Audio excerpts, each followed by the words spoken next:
بسم الله الرحمن الرحيم وهذا صراط ربك مستقيما قد فصلنا الآيات لقوم يذكرون لهم دار السلام عند ربهم وهو وليهم بما كانوا يعملون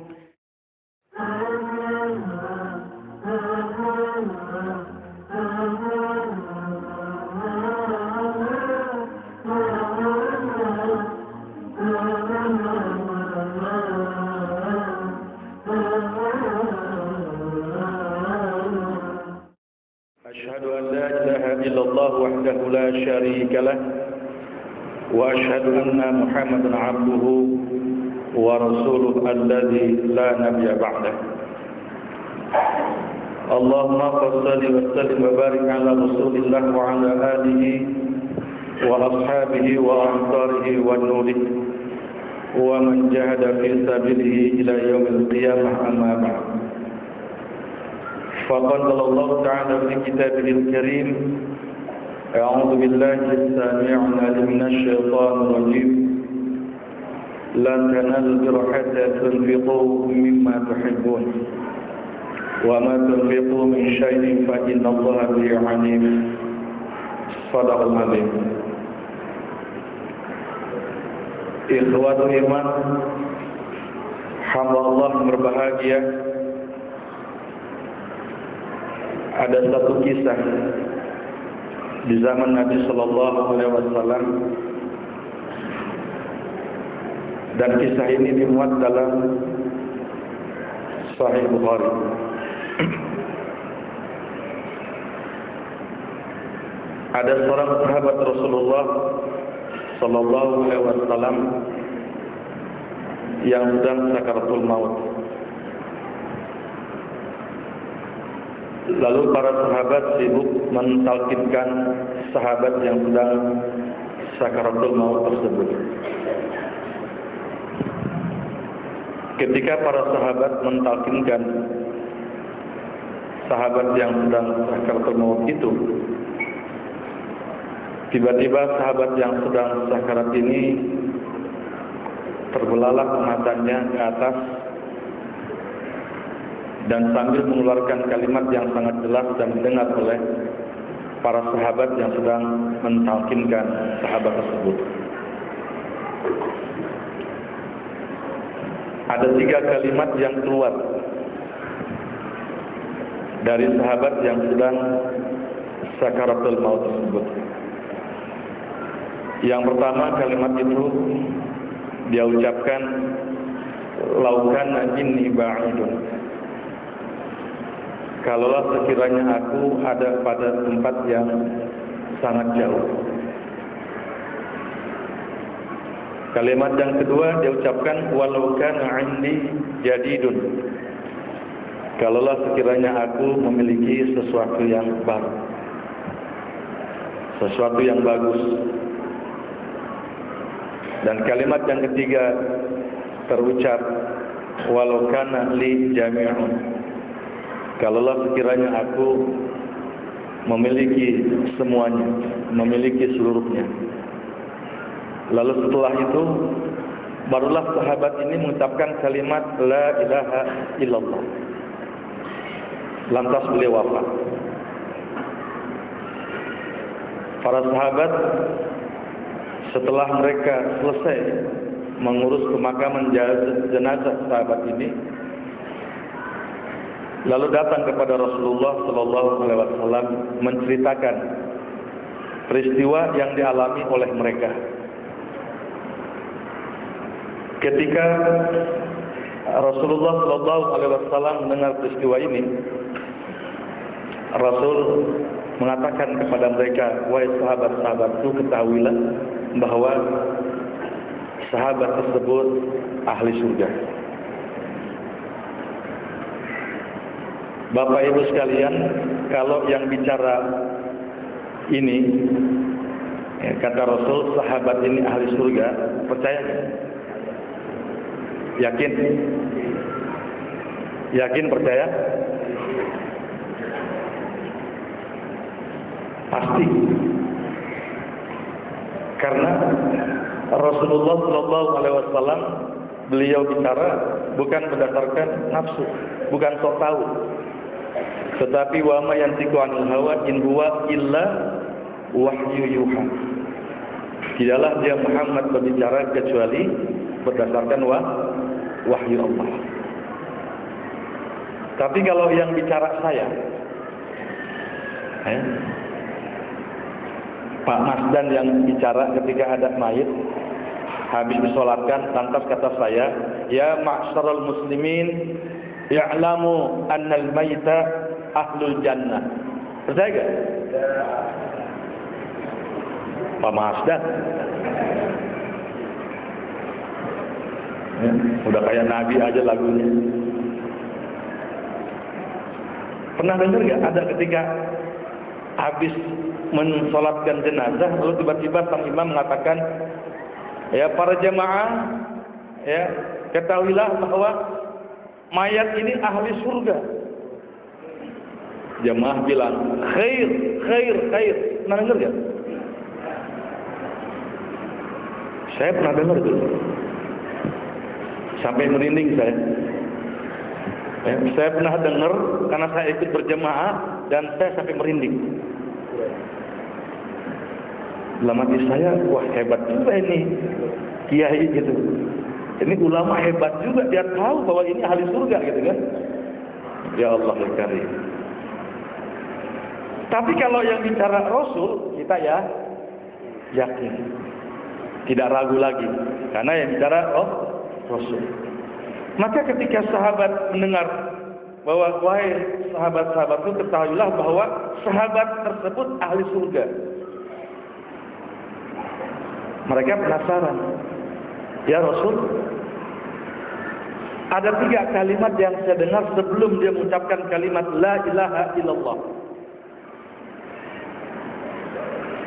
Rasul bertanya, apa 3 kalimat itu? Disampaikan oleh sahabat yang mendengar tadi. Yang pertama, ya Rasul, dia mengatakan law kana inni ba'idun, kalaulah sekiranya aku ada pada tempat yang sangat jauh. Sambil tersenyum Rasul menjelaskan kepada sahabat-sahabat tersebut, apa kata Rasul? Wahai sahabat-sahabatku, ketahuilah bahwa sahabat tersebut setiap saat sholat 5 waktu di masjid.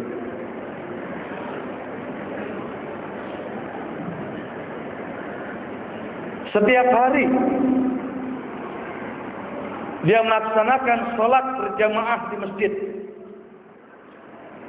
Sehingga ketika dia sedang sakarat, maka pahala sholat berjamaah itu sebagai pahala yang istimewa, yang dibanggakan Allah Subhanahu wa Ta'ala, dan itu Allah perlihatkan ketika dia sedang sakarat. Maka tatkala pahala-pahala itu diperlihatkan, lalu keluarlah kalimat keinginan yang lebih, padahal pahala itu sudah luar biasa. Sampai dia mengatakan sambil menerawang ke atas, sahabat yang sedang sakarat tadi, dia mengatakan laukana inni ba'idun, kalaulah sekiranya aku ada pada tempat yang sangat jauh, maka akan kutempuh masjid itu dan aku berjamaah di masjid. Itu harapan dia. Jadi dia menyesal bukan karena tidak melakukan sesuatu, tapi dia menyesal karena keterbatasan yang dia miliki. Tahun 96 ada cerita, jamaah saya laporan. Dia bilang, Ustaz, nggak sama Pak Haji Fulan? Iya, kenapa? Iya, semenjak waktu dia pernah mengeluh, katanya. Mengeluh kenapa? Rumahnya jauh. Rumahnya jauh dari masjid, dia mengeluh, pengen pindah dekat masjid. Jadi kata jamaah saya ini, dia bilang, kenapa Pak Haji, ente mau pindah dekat masjid? Bukan Ustaz pernah ceramah, semakin jauh langkah kita, semakin besar pahalanya. Udah nggak usah pindah Pak Haji, enak tinggal jauh dari masjid, pahalanya lebih besar. Bahkan kata Rasul, kalau kita lewat dari jalan A menuju masjid, maka pulangnya ambil jalan B. Semakin jauh putaran jalan itu semakin besar pahalanya. Sampai dia nggak jadi pindah rumah. Maka para jemaah sekalian, beruntunglah kita yang tinggalnya jauh dari masjid Darussalam, tapi aktif ke masjid. Saya nggak jalan kaki Ustaz, pakai mobil. Ya, bensin juga dihitung kan.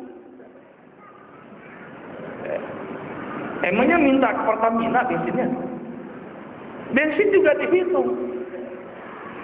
Semakin banyak kita mengeluarkan bensin, nginjek gas, maka semakin banyak pula pahala yang Allah berikan. Para jamaah sekalian, ya, setelah ini nggak yakin nih dengan hadis yang saya bacakan, silakan coba nanti sekarat dulu.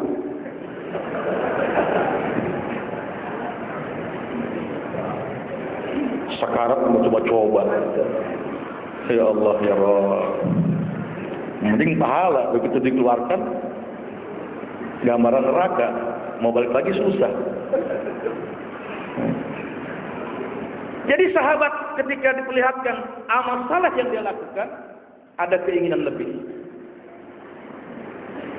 Yang kedua kata Rasul, wahai sahabat-sahabatku, apa yang dia katakan? Kata para sahabat tersebut, ya Rasul, kami mendengar kalimat yang kedua dia ucapkan, walau kana indi jadidun, dan kalaulah sekiranya aku memiliki yang bagus, yang baru. Apa kata Rasul? Wahai sahabat-sahabatku, ketahuilah, sahabat ini selain rumahnya dekat masjid, jadi sahabat ini selain rumahnya dekat masjid, hampir setiap saat dia kedatangan pengemis. Resiko memang orang yang rumah dekat masjid itu mesti ada aja datang pengemis.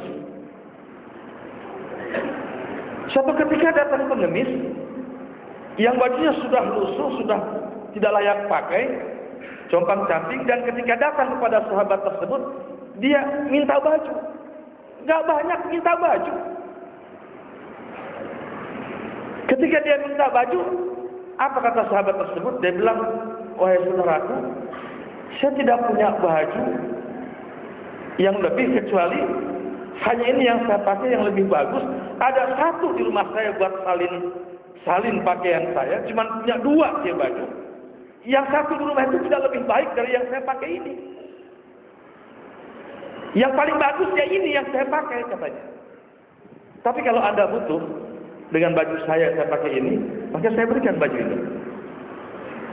Kata pengemis tadi, ya saya butuh. Maka ketika diberikan baju itu, dia bergegas kembali pulang dan mengganti bajunya. Baju yang dia pakai itu diberikan kepada pengemis. Padahal itu yang terbaik bagi dia. Tidak punya banyak, cuma punya dua baju. Dan pahala amal soleh itu Allah perlihatkan.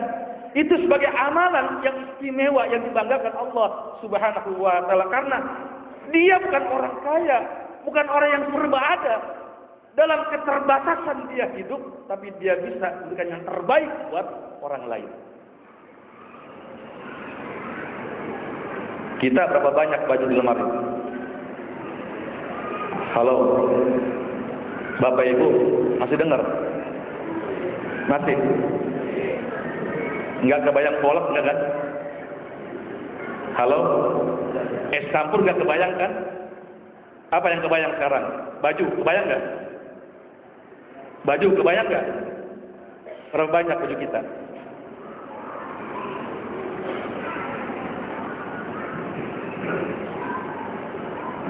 Kisah ini iktibar buat kita, pelajaran. Artinya jangan sampai kita memberikan sesuatu yang sudah tidak layak pakai. Makanya saya sering protes ketika ada pengumpulan baju ya, untuk orang yang butuh, ditulis bagi jemaah yang punya baju tidak layak pakai.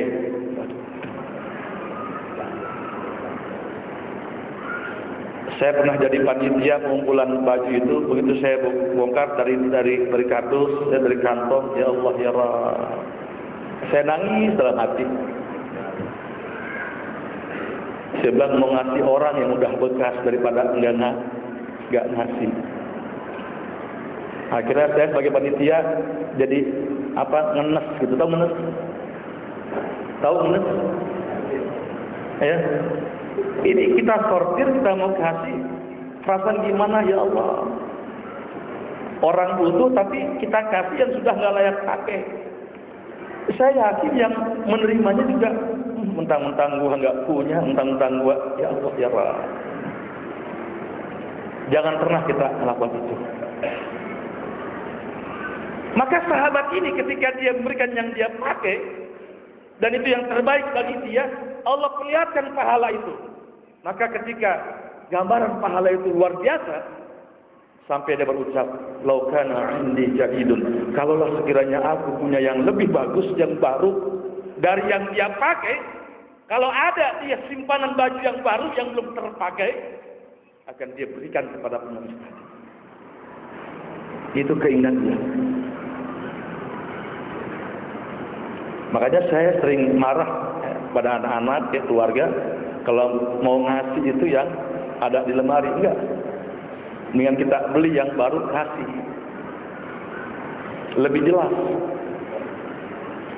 Jelas barangnya, jelas pahalanya, jelas amalnya. Nilainya juga jelas. Daripada yang di lemari kita keluarkan, kita kasih orang lain. Itu yang kedua.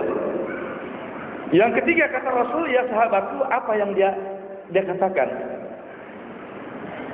Kata para sahabat tersebut, ya Rasul, yang ketiga dia katakan, walau kana li jami'un. Kalaulah sekiranya aku memiliki semuanya.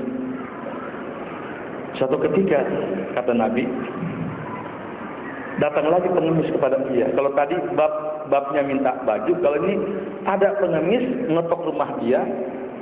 Ini resiko orang dekat masjid itu rumahnya begitu memang. Orang berpikir kalau rumahnya dekat masjid ini mesti ahli ibadah ini. Kalau rumah dekat masjid, orang berpikir ahli ibadah. Kalau orang ahli ibadah, yakin itu. Mesti dia gemar beramal saleh. Diketuklah pintunya. Dia lagi makan. Datang pengemis, lapar, minta makan.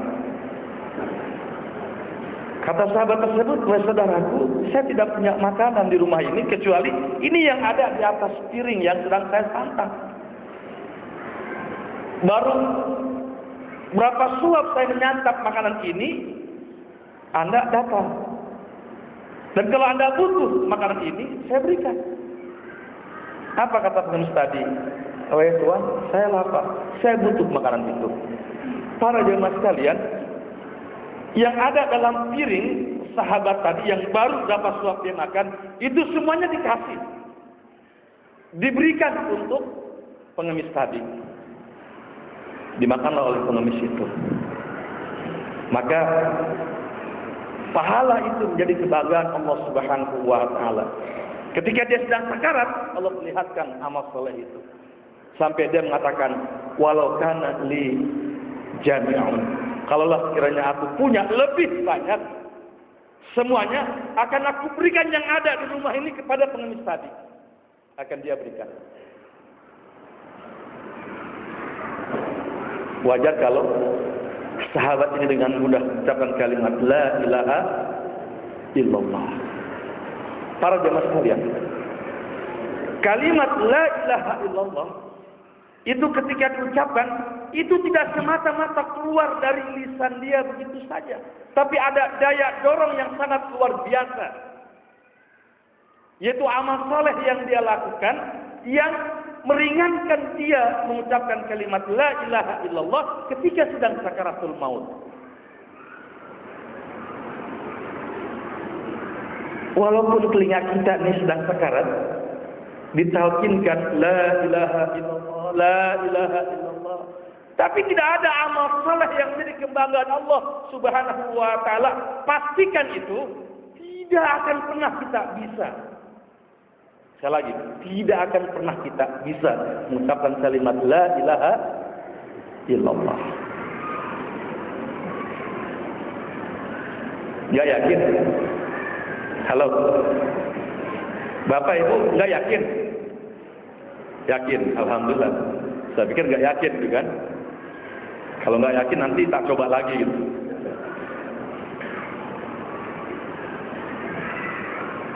Amal saleh itulah yang mendorong seseorang mampu mengucapkan kalimat la ilaha illallah. Karena apa? Nabi sallallahu alaihi wasallam bersabda, "Man qala la ilaha illallah fi akhir hayat dakhala jannah." Barang siapa yang mengucapkan kalimat la ilaha illallah di akhir hayatnya, masuk. Pertanyaan saya, halo Bapak Ibu, Bapak Ibu, masih ada suaranya? Bagus. Pertanyaan saya, kita semua yang hadir, termasuk saya, mau gak kita masuk surga? Mau gak? Hanya orang yang tidak waras lah yang bilang gak mau masuk surga. Jadi kalau ada yang angkat tangan, oh saya gak mau masuk surga, gak waras ini. Mendingan diusir rame-rame lah. Ya ngapain saya ceramah depan orang gak waras, ya kan? Ceramah depan orang gak waras, ya kan? Buang-buang energi. Dengan diusir sekaligus, ya. Selesai masalahnya. Para jemaah sekalian, Allah Subhanahu wa taala dalam Al-Qur'an sudah mengingatkan kepada kita. Kita lihat dalam surah 3 Ali Imran.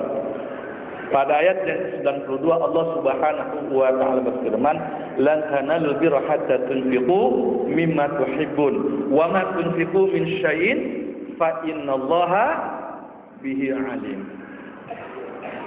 Tidak akan pernah sampai menjadi satu kebaikan sehingga kamu mendermakan, kamu menginfakkan, kamu memberikan dari apa-apa yang masih kamu cintai, dari apa-apa yang masih kita sukai. Wa ma tunfiqu min syai'in fa innallaha bihi alim.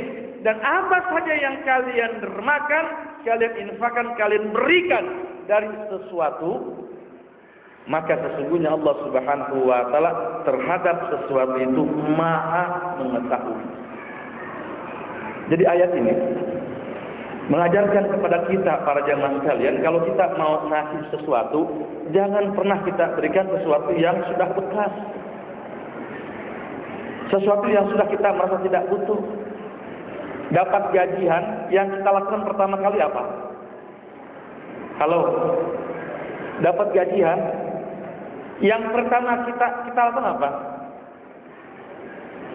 Kita potong untuk cicilan rumah. Yang kedua kita potong untuk cicilan mobil. Yang ketiga kita potong untuk cicilan motor. Yang keempat kita potong untuk gaji pembantu. Yang kelima kita potong untuk belanja sebulan. Yang keenam kita potong untuk biaya sekolah anak. Ketujuh kita potong untuk weekend, main-main, jalan-jalan. Yang kedelapan kita potong untuk makan-makan di luar. Yang kesembilan kita potong untuk ayo. Hah? Apa? Menggolok? Ada 10 bab potongannya. Cuman yang ke-10 baru terakhir. Sisanya baru untuk infak jikalau ada. Jadi yang ke-10 itu ya kita sisihkan untuk infak jikalau ada. Kalau tidak ada ya lewat. Bapak Ibu sekalian, ini bukan sikap orang yang ingin surga. Kalau orang yang punya keinginan untuk masuk surga, maka begitu dapat gaji pertama kali dipotong untuk zakat, infak dan sedekah, baru yang lainnya. Ya. Ini tadi saya dengar Masjid Darussalam, Masya Allah, ya butuh dana banyak, ya Allah ya Rabb. Saya sering bilang ini kalau Masjid Darussalam butuh dana banyak, ya 1M nggak sampai sebulan selesai. Amin. Kok diam? Amin. Amin. Yang kenceng dong. Amin. Nah itu mantap kan. Catat ketua mana DKM. Ya. Butuh uang banyak 1 M susah banget gitu. Ya. Begitu tadi saya masuk mobilnya ngejajar tuh kan, ngejajar. Saya tunggu mobil tuh ada sekitar 50 mobil lebih kali. Ya. Jadi kalau 1 M masing-masing, kalau 50 berapa tuh? Ada panitia, coba tolong dihitung deh. Tolong hitung Ustaz. Berapa tuh 1 mobil tuh? Ya. Jadi ini kisah, mari kita sama-sama jadikan renungan. Ini mumpung Ramadan tinggal 3 hari lagi nih. Ada yang bilang 4 hari lagi, ada yang bilang 3 hari lagi, tergantung dari mana memulainya. Ya, yang penting judulnya pokoknya tanggal 1 Syawal pasti Lebaran. Ya, itu sahih itu. 1 Syawal pasti Lebaran. Enggak ikhtilaf lagi dah. Karena enggak ada 2 Syawal Lebaran, enggak ada. 1 Syawal Lebaran. Nah, mudah-mudahan dengan 20 menit yang saya sampaikan pada kesempatan malam hari ini menjadi inspirasi dan motivasi kita dalam beramal jika kita ingin menjadi orang yang oleh Nabi Shallallahu Alaihi Wasallam disebut menjadi ahli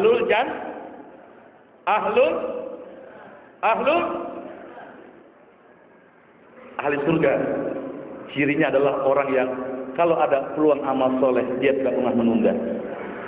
Ketika ada peluang untuk beramal soleh, tidak pernah tidak merespon. Ketika ada peluang amal soleh, dia segera merespon semua amal soleh yang dihadapkan kepada dirinya.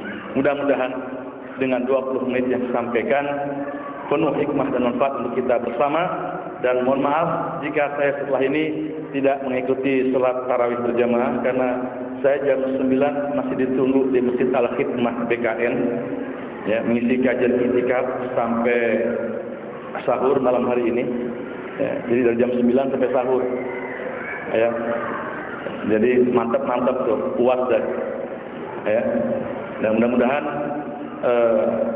Ramadan kita kali ini menjadi Ramadan yang lebih baik dibandingkan dengan Ramadan yang sebelumnya. Semoga Allah Subhanahu wa taala memberikan hidayah kepada kita dan membimbing kita ke jalan yang lurus dan benar. Walakum minkum subhanaka wa bihamdik asyhadu an la ilaha illa anta astaghfiruka wa atubu ilaik.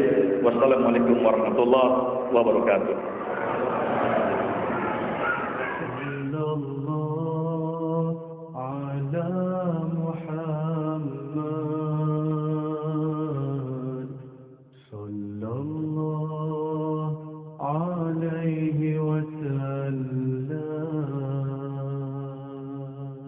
صلى الله